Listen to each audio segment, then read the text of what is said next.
Hello guys, bersama saya lagi dalam Alright Nopot Channel. Inilah maksudnya, inilah buktinya sahabat-sahabat semua, betapa hipokritnya, betapa hipokritnya Parti PAS dan juga pemimpin-pemimpin daripada Bersatu Perikatan Nasional, sahabat-sahabat semua. Kalau sebelum ini, ya sekarang ini tular di media sosial kononnya kerajaan zalim kerana mengenakan cukai kepada pembelian barangan secara online.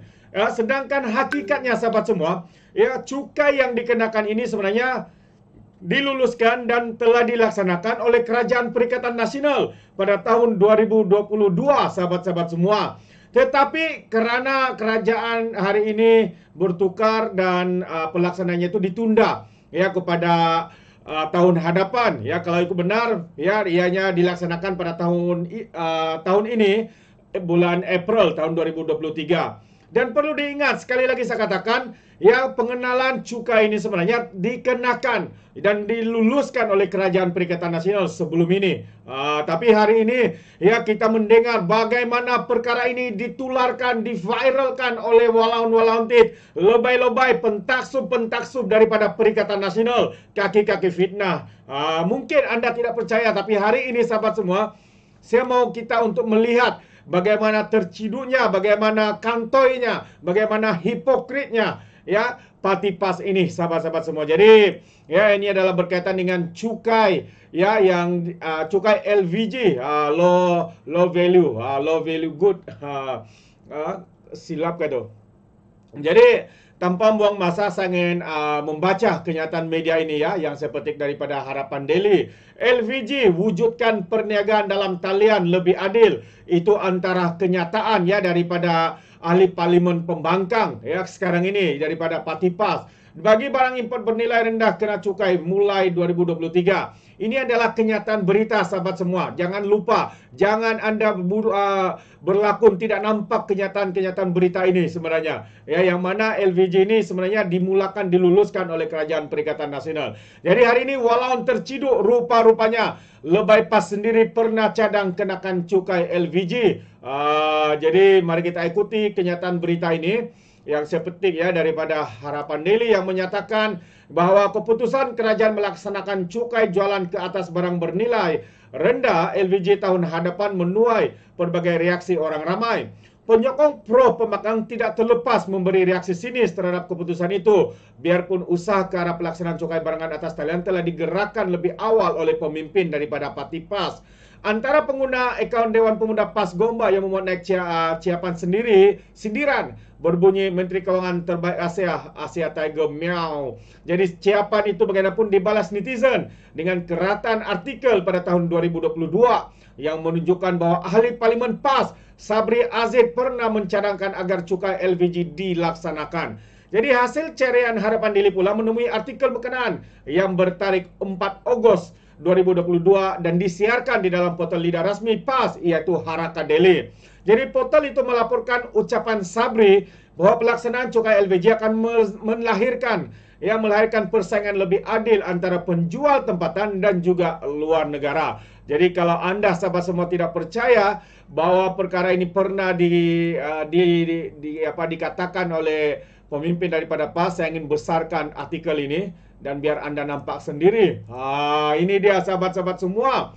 Dengan jelas, ini adalah kenyataan daripada pimpinan PAS yang dikeluarkan oleh Haraka Daily pada 4 Ogos 2022.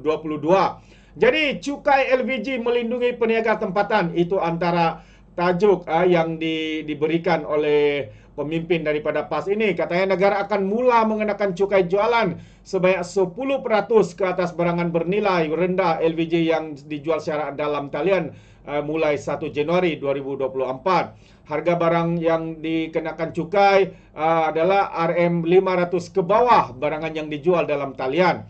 Ya, maksud barang bernilai LVG katanya semua barang tidak termasuk ya, merokok, produk tembakau dan banyak-banyak lagi lah ulasan yang beliau berikan.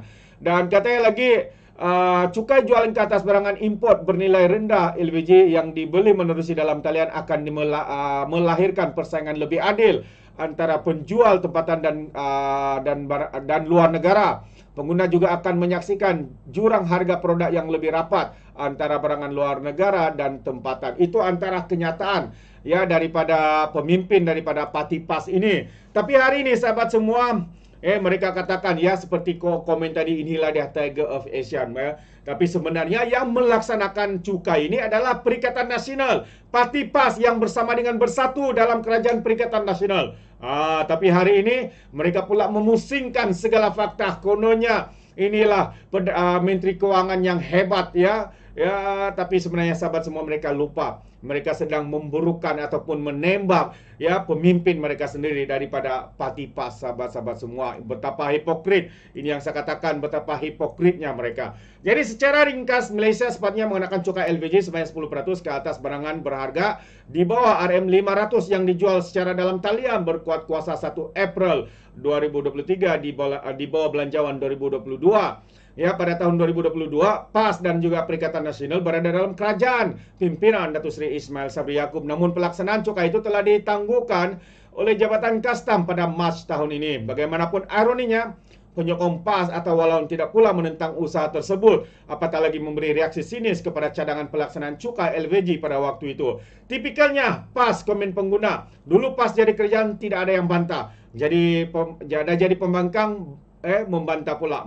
Memang munafik versi lebay. Itu antara komen seorang warganet. Dan sementara itu seorang pengguna X berkata dia memahami keputusan kerajaan melaksanakan cukai LPG dan percaya duit hasil cukai itu akan dikembalikan semula kepada rakyat. Aku tak kisah kena cukai sebab dengan kerajaan pemberdayaan duit cukai itu akan pergi pada rakyat juga. Itu ada komen daripada Madam X. Itu antara ya kata-kata warganet. Dan juga bagaimana hari ini sahabat-sahabat semua, betapa koyaknya Walaun Tit yang cuba kononnya menyerang kerajaan hari ini. Sedangkan hakikatnya sahabat semua, cukai ini diluluskan, diperkenalkan oleh Kerajaan Perikatan Nasional, oleh Kerajaan PAS dan juga Bersatu dalam Kerajaan Perikatan Nasional sebelum ini, tahun 2022. Tapi hari ini ya dengan lantang, dengan temberang, dengan sombong, dengan egonya, ya mereka cuba ya untuk menyerang pula kerajaan hari ini. Itulah dia sahabat-sahabat semua. Dan seorang pemimpin PKR juga hari ini turut menempelak ya Sanusi. Katanya Sanusi elok tumpu masalah bekalan air daripada lapangan terbang KXP. Itu antara kenyataan ya salah seorang pimpinan PKR yang memberi teguran kepada Sanusi. Ya, seperti mana yang kita tahu, Sanusi begitu sibuk ya memprovokasi kerajaan, kononnya tidak menghalang untuk lapangan terbang ini dibina dan sebagainya. Ya, hari ini seorang pimpinan ini menasihatkan untuk memberi tumpuan kepada permasalahan air di negeri itu daripada berterusan mendesak Kerajaan Persekutuan meluluskan projek lapangan terbang antarabangsa Kulim KXP. Bekas Ketua Pembangkang Dun Kedah dari PKR, Datuk Ir Zamri Yusof berkata, pelaburan KXP bernilai RM7 bilion itu belum jelas pulangan modalnya. Maka lebih baik Sanusi tumpukan usaha menjaga kebajikan penduduk Kedah, rakyat Kedah. Katanya keadaan atau bekalan air tahun depan lagi teruk, isu ini patut selesai, tidak selesai, katanya memetik suara keadilan. Beliau menambah sewaktu pentadbiran pihak sebelum ini, pihaknya telah berjaya membawa masuk geran sejumlah RM1.2 bilion pada tahun 2019 selain pinjaman RM500 juta sebagai langkah penyelesaian isu bekalan air. Tapi selepas itu tidak ada follow up untuk realisasikannya. Tender telah dikeluarkan pada tahun 2020. Tapi projek banyak tanpa follow up tidak jadi selesai, katanya lagi.